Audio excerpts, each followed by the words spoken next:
The reason you react to people is because you have a need to prove yourself.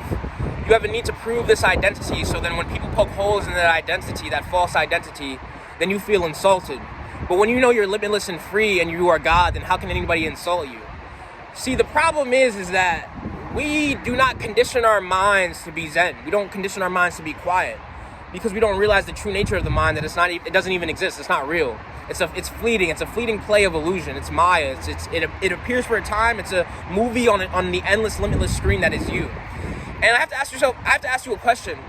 Before somebody comes to you, you're calm and at peace, but then some nagging fool comes to you and makes you angry, and now you say, I am an angry person.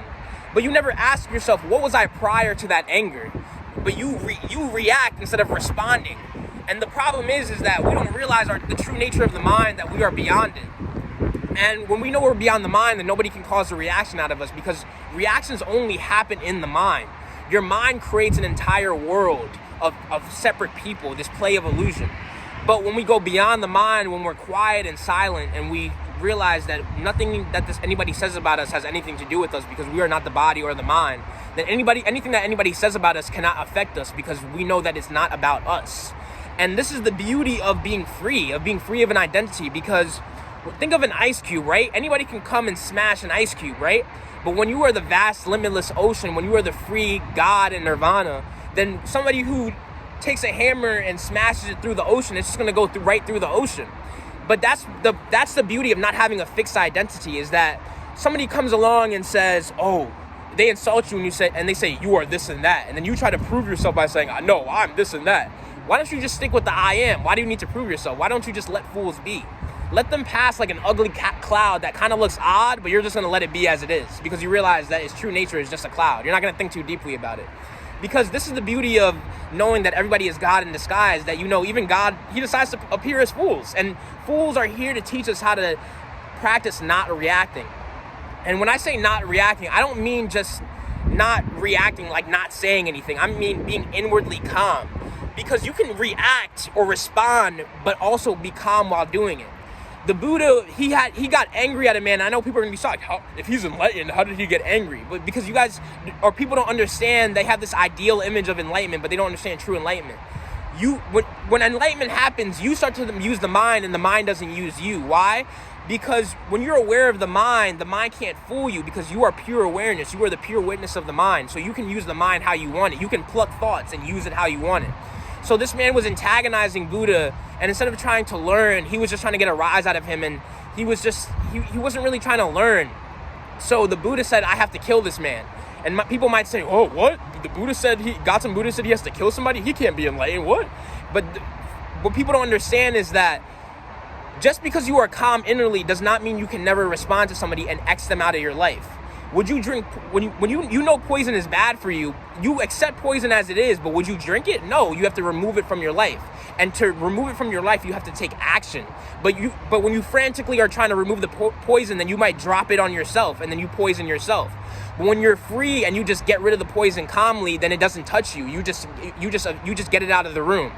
And this is the beauty of responding and not reacting, is that nothing can affect you, because the zero seed energy, when you're enlightened, the zero seed energy, any chaos that somebody tries to send your way, it immediately passes through you, because you are the limitless. You know that you are the limitless free nirvana, and only the mind can be disturbed by others' opinions. You cannot be disturbed by others' opinions, because you are beyond opinion. And this is the beauty of knowing your true nature, is that you're always limitless and free. Because when you allow yourself to just be, and you're free of others' definitions, then when people try to insult you, then you're just like, okay. Like, it's like they're talking about another person, because it's like when you know you're not the mind and you're not the identity that the mind creates, then when anybody insults that identity, you just laugh, because you know they're not really talking about you, because it's just God insulting himself. You know, when somebody tries to insult you, you recognize that it's just God insulting himself. They're talking to themselves. They're not talking to you. And this is the beauty of being free, is that you don't feel like a need to prove yourself or fight with other people. It's like, and if you want to argue with people for fun, then do it. But you won't take it seriously. You know, it won't be like you're fighting for your life. It'll just be fun. And it's like, there's certain fools that even responding calmly doesn't work, because there's some people who they just constantly like just poke at you, like somebody who just keeps poking at you, right? Sometimes you need to slap their hand away. And it's not, and you can slap people's hands away when they're poking at you, but it's about not being calm while doing the slapping away. It's not about just, being some docile, like Mahatma Gandhi was asked, would you defend your daughter if she was like, I can't say the word, but the R word. And because I don't, this, how YouTube is, but I don't want to say the R word, but he said, no, I would remain nonviolent. That's foolishness. Why would you remain nonviolent when somebody is harming your daughter? But this is the foolishness of people who don't understand that enlightenment isn't just about being docile and isn't just about like not reacting and just being a slave to other people. It's about reacting calmly. That's the beauty of freedom, is that instead of being pushed and pulled by this world, you start to use the mind in this world in your benefit. Because anybody, even the most toxic people that come in your life, they benefit you, because instead of reacting with anger, you're going to say, okay, this person is a fool, so I'm going to use them as practice to remain calm. And they make you even wiser. Fools can make you wise. But when you argue with fools, you become a fool. And it's funny that like a fool in a sense can even be wiser than you, because fools, they'll know they're fools and still try to create chaos. And they're okay with being fools. But you know they're a fool and you still engage in the nonsense. So that makes you even kind of a bigger fool. It's crazy how easily a wise man can become a fool.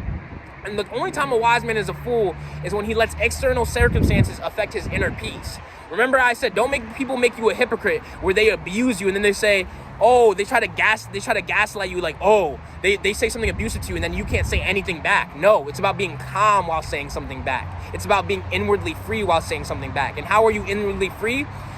How do you become inwardly free? You take a moment to just let the mind be and realize that it's not you. And that's how you use the mind. It's crazy. It's like a malfunction how humanity has let the mind use them. And in a sense, it kind of makes us animals in a way that we just respond and we're not thinking before we respond. And this is the beauty of being free, is that when you go beyond all thought, then thoughts can't use you. And you start to use thoughts.